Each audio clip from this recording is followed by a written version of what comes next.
let's take a look at the 10K and the 100K portfolios today, the premium selling portfolios.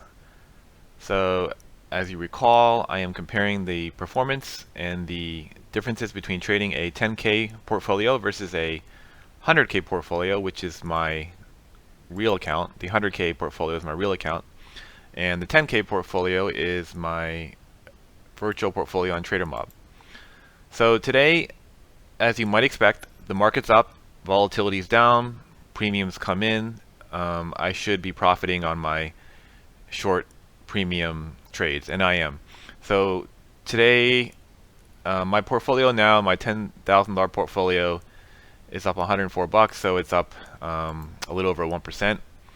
And the nice thing is that I was basically preparing my portfolio to take advantage of any day that we had a dip in volatility, and today we had two of those days, and today is one of them. And now my portfolio is profitable. Yesterday, I talked about how Twitter basically came out with earnings, and I made a trade yesterday because I thought that it was a really good opportunity to sell puts on Twitter because they had earnings and the stock didn't go much anywhere, and IV was still high.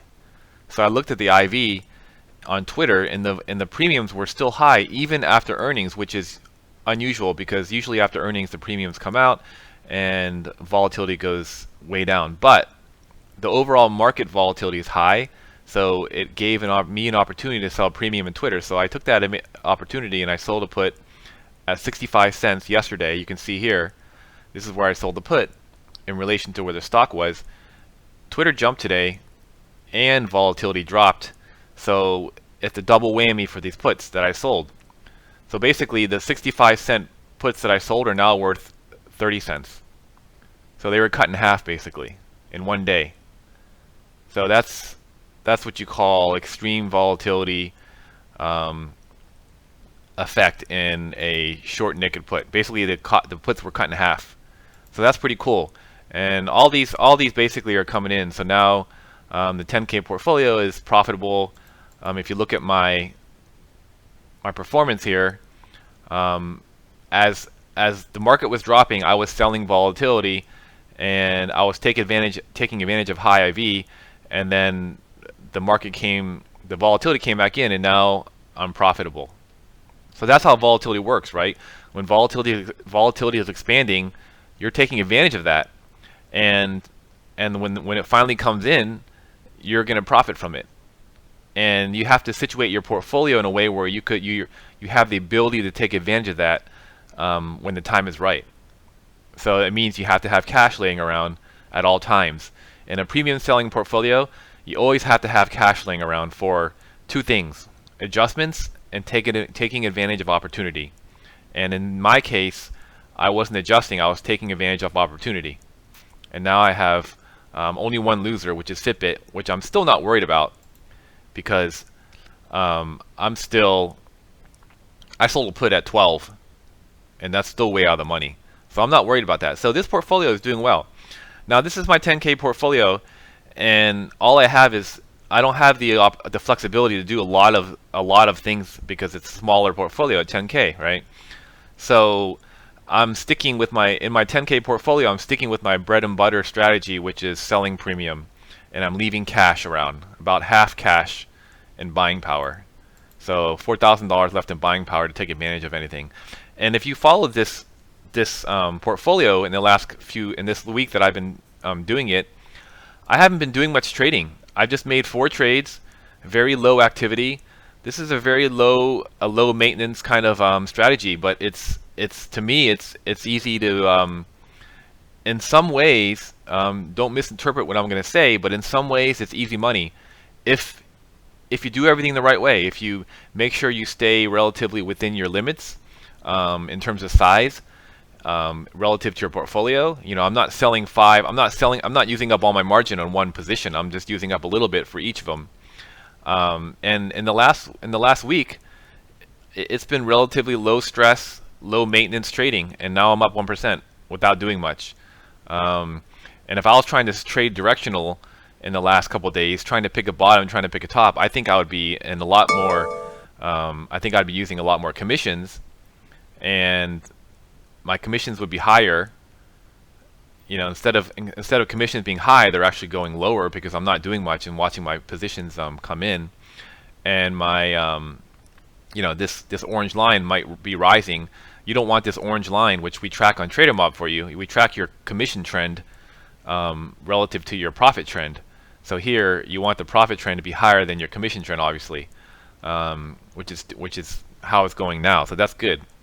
Now if we hop over to my $100,000 account, so this is my real portfolio, my real money trading account, and I trade in a similar way, but I'm using $100,000, and as you can see, my my bias, when you have more money, you have more flexibility to do more things. So here's my core naked strategy. I'm selling premium here, but then I have some long exposure in the form of stock, right? So I'm taking some bets to the upside in my larger portfolio because I'm trying to outperform the market. So when you're selling premium, you're fighting against the flat line all the time, right? Selling premium means you're relatively neutral, because you're selling premium on both sides, stock, calls and puts, and then you're trying to outperform in a direction by having deltas exposed in that area. So in this case, I'm looking for a market reversal, at least for a short term, and I'm trying to take advantage of that by having some stock in my account. So Chipotle is finally doing really well. It looks like it's about to break out, and I have stock in Chipotle, and I have a lot of stock that's basically in conjunction with my sold puts. So if you look at volatility the volatility effect on my 100K portfolio, let's look at Amazon, for example.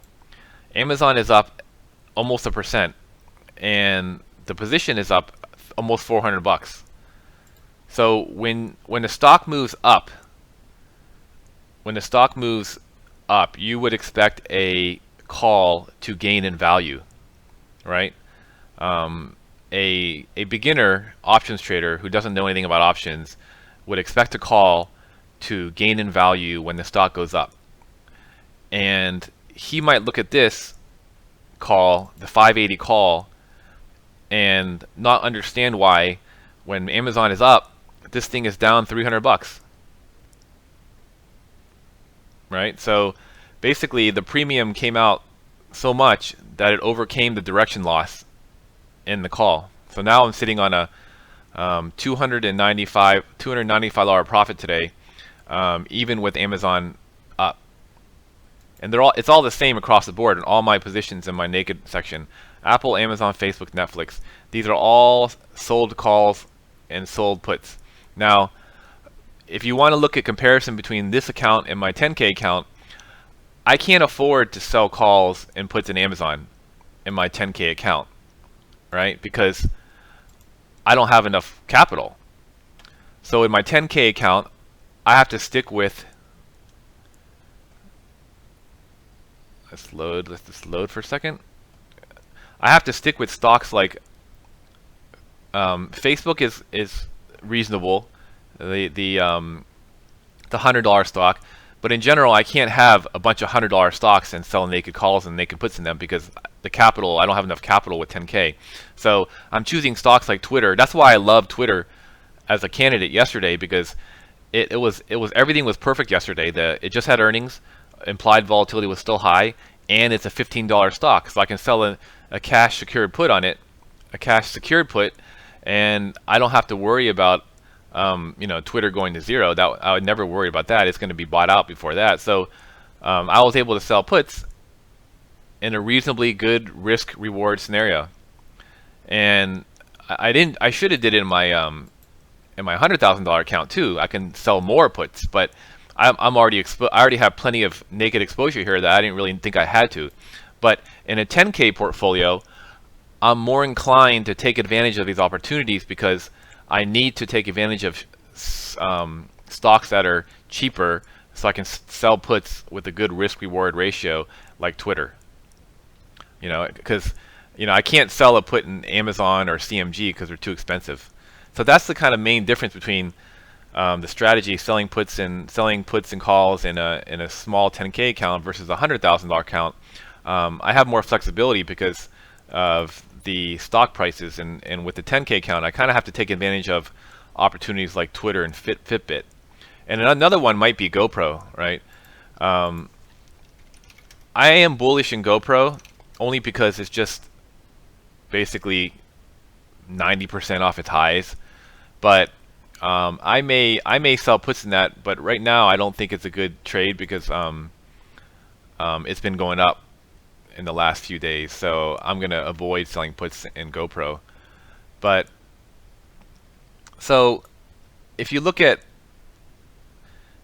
both accounts, you can realize that the main differences are I trade less in this account because I trade less in the smaller account for a couple reasons. One, because commissions are going to be a bigger problem for you in a smaller account. So when you're trying to trade a smaller account, your commissions are a bigger percentage of your profits, and that means you have to take more care into trading, and not over trading. So I'm trying to keep my commissions low. You can see I'm commissions right now at $6, and this balance includes that. So I'm up 1% after commissions, which is pretty cool after 1 week, and that's only because of volatility came in, and I was able to pull off 1% in 1 week just from volatility contracting. So I watch my commissions in my 10K account very, very carefully, so I don't try to overtrade. So today, another thing is, in this strategy, a lot of people might say, if you've been looking around the internet and seeing how other people trade premium, they might say, take your profits on, when you get 50% or more of your premium in your sold puts or calls. So since Twitter is at 26 cents right now, and I sold it for 65, some people might say, close Twitter, release the capital, and put it to work elsewhere, and kind of keep your capital at work and close off and take the risk off because you already made 50% of your premium, and take your money and run. But for me, because this risk is so low for me, the risk reward is very attractive for me. I'm not worried about Twitter going to zero, and I have the cash available if I have to acquire this Twitter stock. I'm going to leave it alone. And there's another side benefit too that you have when you do that. You don't have to pay commissions on the way out.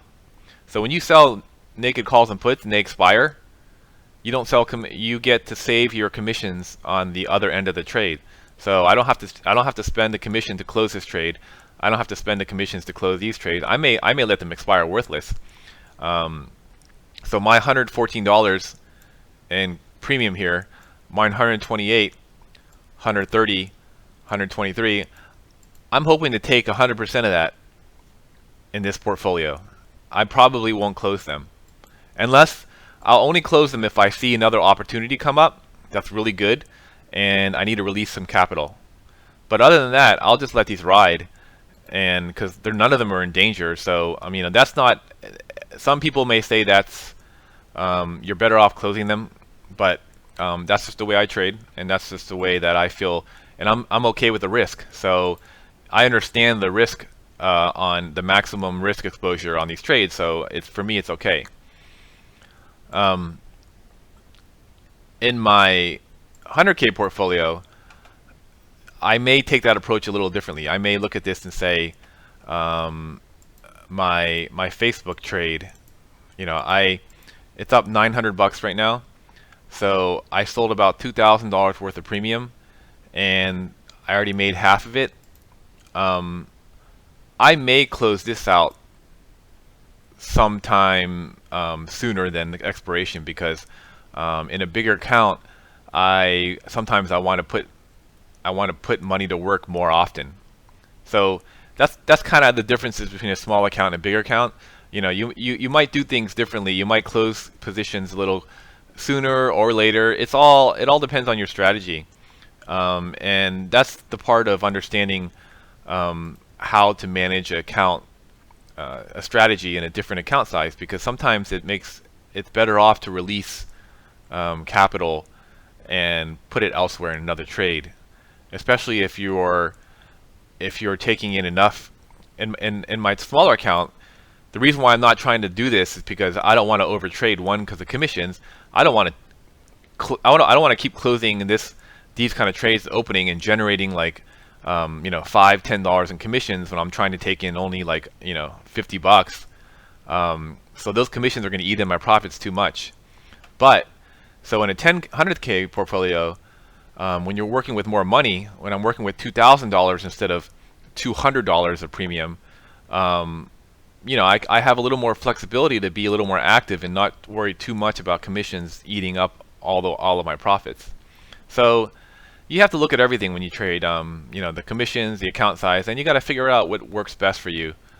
And it's really up to you as a trader to figure that out. And I'm not telling you what the best way is, because I don't know what the best way is, but this is the way I prefer and seems to work for me. So markets are behaving a little better. The cool thing is about volatility is the VIX is still high.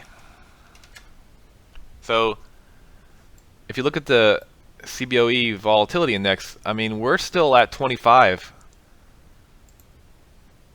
We're still we're still above 20, first of all. We just came off a high of 30. So premiums are still actually high, and you can still get pretty good premiums in options. So but on a day like this where I'm up $1,500, I'm going to stay put. I'm not going to start piling into more. Ideally, if you're trading in a perfect way, premium selling, ideally, in a perfect world, you're selling when volatility is rising, and you're doing nothing, or taking profits when volatility is dropping. And in this case, I'm not adding more risk to volatility right now, so I'm not going to add more trades, because I think the market could reverse on Tuesday, Monday or Tuesday, and then all these could start rising in value again, and I could start losing this again. But the thing is, as volatility jumps around, as long as my strikes are well out of the money, it doesn't worry me. Same with the 110K portfolio, right? If Fitbit or any of these stocks move, if they drop tomorrow a few percent, I'm still not worried, and because remember, theta decay is also working on your side too. So you have theta decay, you have volatility contraction working on your side. I mean, that's why I love selling premium, is that you have so many things working in your favor.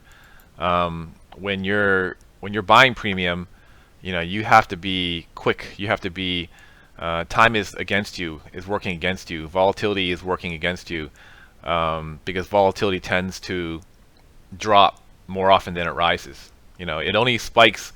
Volatility only spikes when things are going really crazy. And if you look at the month of January, I don't think anyone can say that January was a normal month. There's nobody in that has been in trading for a while or experienced in trading that will say that January was a normal month. So you can't trade based on expecting volatility to spike and rise like that. You should be trading based on it's easier, in my opinion, to trade based on the assumption that volatility will normally drop from highs and continue to drop on a regular basis in most cases. And when it spikes, it's only short term. So that's the whole premise and mentality behind my reasons of why I sell premium. And I'm hoping that I'm hoping the market basically at some point, I'm hoping volatility does come back to around here, around this 200-day moving average, around 18. Then I'll probably change my strategy up a little bit. But until then, I'm going to stay short vol, stay short premium, and see and wait till these come in. And so far, it's working well. So we'll check back again.